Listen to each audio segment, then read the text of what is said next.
আওয়ামী লীগ বলে কোনো সংগঠন বর্তমানে নাই। হ্যাঁ, এটা একেবারে একটি মাফিয়া লীগে পরিণত হয়েছে।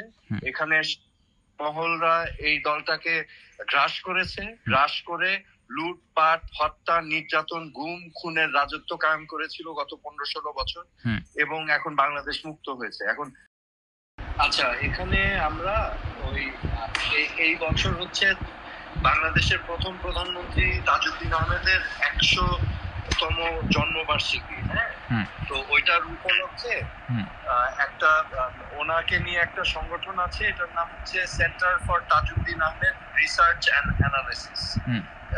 এই সংগঠনটার পক্ষ থেকে আমরা গিয়েছিলাম ওনাকে প্রধান উপদেষ্টাকে দাওয়াত দিতে।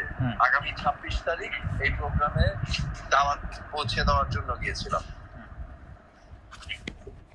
আচ্ছা আচ্ছা, সেই ক্ষেত্রে আসলে প্রধান উপদেষ্টা আপনি যে প্রোগ্রামটা আপনারা করতেছেন সেই ক্ষেত্রে উনি আসলে কি বললো বা উনি সম্মত পোষণ করলো কিনা এই প্রোগ্রামটা নিয়ে? হ্যাঁ, উনি সম্মত হয়েছেন এবং উনি আমাদের প্রোগ্রামে একটি ভিডিও বার্তার মাধ্যমে আমাদের সাথে সংহতি প্রকাশ করবেন। আচ্ছা আচ্ছা, এটা আপনারা কয় তারিখে করতেছেন? এটা 26শে জুলাই। 26শে জুলাই। এটা জুলাই। আমি তোমাকে কার্ডটা পাঠিয়ে দেই, তাহলে ওখানে ডিটেইলটা পেয়ে যাবে।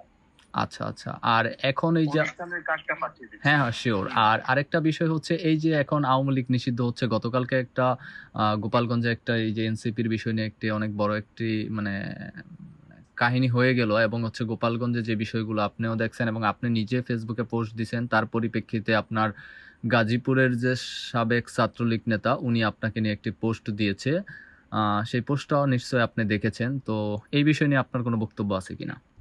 না, আমি কোনো পোস্ট দেখিনি। আমি কে কি পোস্ট করলো এগুলো আমার দেখার কোনো বিষয় না। আমি এটা নিয়ে মাথা ঘামাই না। আচ্ছা আচ্ছা, আর এই আপনাদের আজকে প্রধান উপদেষ্টার সঙ্গে দেখা করার পরে ভাইয়া মানে কোনো রাজনৈতিক কোনো বিষয় নিয়ে আলাপ আলোচনা হয়েছে কিনা? না, এটা সৌজন্যমূলক ছিল এবং আমাদের বেশ ভালো সৌহার্দ্যপূর্ণ ভাবে আলাপ আলোচনা হয়েছে। আমার বড় বোন ওর একটি লেখা বই নেতা ও পিতা, সেই বইটাও ওনাকে উপহার দিয়েছেন। তো এবং সার্বিকভাবে আমাদের সাথে অন্যান্য আলাপ হয়েছে, ওনার সাথে আমাদের ইন্টারাকশন আগেও হয়েছে, সো ওগুলো নিয়ে আলাপ হয়েছে। এই আমরা একটা রাজনৈতিক কোনো বিষয় নিয়ে না ভাই, আমরা একটা বিষয় দেখেছি যে 5ই আগস্টের পরে তাজউদ্দিন আহমেদকে গাজীপুরের কাপাসিয়াতে ফুল দিয়ে বরণ করলো, আর তার যে আর বঙ্গবন্ধুর মেয়ে যে সাবেক প্রধানমন্ত্রী শেখ হাসিনা, ওনাকে আসলে দেশ থেকে চলে যাওয়ার পরে ওনার বাড়ি ভাঙচুর করা হয়েছে। তো সেই বিষয় নিয়ে আপনার এইসব বিষয় নিয়ে কোনো কথা হয়েছে কিনা? তাজউদ্দিন আহমেদ ছিলেন এক সার্বজনীন, সবার কাছে গ্রহণযোগ্য, কারণ তাজউদ্দিন আহমেদ সারা জীবন নিজের জীবনকে উৎসর্গ করেছেন বাংলাদেশের জন্য, বাংলাদেশের স্বাধীনতার জন্য, এবং আমাদের মহান মুক্তিযুদ্ধের নেতৃত্ব দিয়েছেন 9 মাস, যখন বঙ্গবন্ধু পাকিস্তানিদের হাতে গ্রেফতার ছিলেন। হ্যাঁ, সো আমরা মনে করি যে মুক্তিযুদ্ধ এটা কোনো দলীয় সম্পত্তি না, কোনো পরিবারের সম্পত্তি না। আমাদের মহান মুক্তিযুদ্ধ বাংলাদেশের সকল মানুষের সম্পত্তি। ঠিক আছে, সকল মানুষের জন্য মুক্তিযুদ্ধ উন্মুক্ত করে দিতে হবে, এটা আমাদের সম্বল। সো সেই মর্মে আমি মনে করি যে বাংলাদেশের মানুষ এই সার্বজনীন ভাবে তাজউদ্দিন আহমেদকে গ্রহণ করেছে এবং মহান মুক্তিযুদ্ধকে গ্রহণ করে নিয়েছে, সেই কারণে এটা হয়েছে। আচ্ছা আচ্ছা, আমার ভাইয়া আর দুটা প্রশ্ন, সেটা হচ্ছে ভাইয়া মাঝে দিয়ে একটা বিষয় দেখছিলাম যে আপনি আওয়ামী লীগের হাল ধরতেছেন তাজউদ্দিন আহমেদ, এমন একটা গুঞ্জন শোনা গিয়েছিল, আসলে বিষয়টা কি মানে কোনো সত্যতা কতদূর?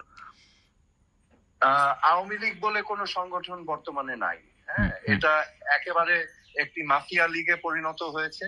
এখানে মহলরা এই দলটাকে গ্রাস করেছে, গ্রাস করে লুটপাট, হত্যা, নির্যাতন, গুম খুনের রাজত্ব কায়েম করেছিল গত 15-16 বছর, এবং এখন বাংলাদেশ মুক্ত হয়েছে। এখন আওয়ামী লীগ, আমি কেন বলছি আওয়ামী লীগ বলে কোনো সংগঠন নাই?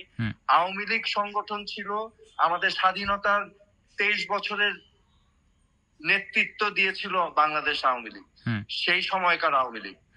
ওই আওয়ামী লীগ বর্তমানে নন এক্সিস্টেন্ট, ডাজ নট এক্সিস্ট। আমাদের আমি এই যে কারণে বললাম যে হুম। এটা আওয়ামী লীগ না, হুম। আমাদের যে মূল্যবোধ, স্বাধীনতা, মুক্তিযুদ্ধের চেতনা ধারণ করে যেই সংগঠনটি আমাদের মহান মুক্তিযুদ্ধের নেতৃত্ব দিয়েছে সবাইকে নিয়ে, হুম। সেই আওয়ামী লীগ আজকে এই বর্তমানে এক্সিস্ট করে না। হুম। ঠিক আছে? জি, জি। আওয়ামী লীগ কিছু স্বার্থান্বেষী মহলের হাতে গ্রাস হয়েছে এবং একটি পরিবার কেন্দ্রিক একটি মাফিয়া চক্রে পরিণত হয়েছে। জি। আওয়ামী লীগ বলে কিছু নেই বাংলাদেশে বর্তমানে।